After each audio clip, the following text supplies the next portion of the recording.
Parang gano'n lang, di ako makapagsalita. 4 years old na ata ako noon, 3 years old. Bata ako pa noon, parang magka-crush. Ay, naku, bet.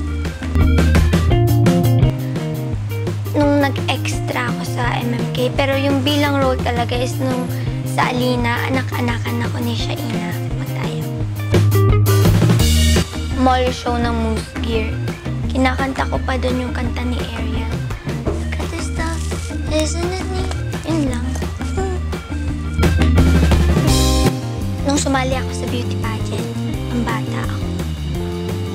Naalala ko yun kasi yung gusto ko talagang gown, pink. Kaya lang lahat ng babae na kapag pink na, green lahat, yellow, nakuha na nila lahat. Pero ginawang special yung gown ko. Ginawang peach. Kasi gusto ko ng girl to so ako lang kakaiba.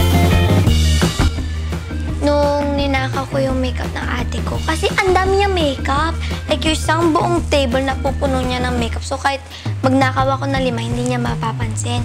Ginawa ko yung lipstick. Ginawa ko siyang lipstick, blush on, eyeshadow. Yun. Tiis ganda.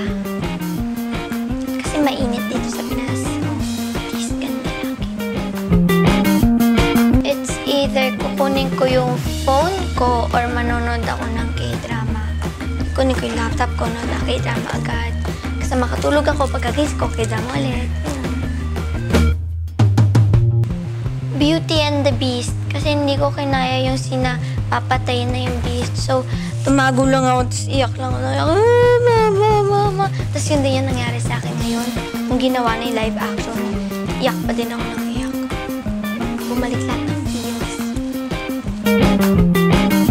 Nung nanonood ako ng Marimar, kasi madalas ko ginagaya si Marimar. Kasi may lyrics commenting ata no. Marimar! Ow! Music icon ba si Sharpie? Kung music icon siya nung nanonood ako noon, Fabulous, yung music video niya, yung panay pink, nasa pool siya. I'm all fabulous, that is a na all things fabulous, bigger and better and better. Yun, idol ko si Sharpie, kaya ako naging artista eh. Siya nagsimula na lahat.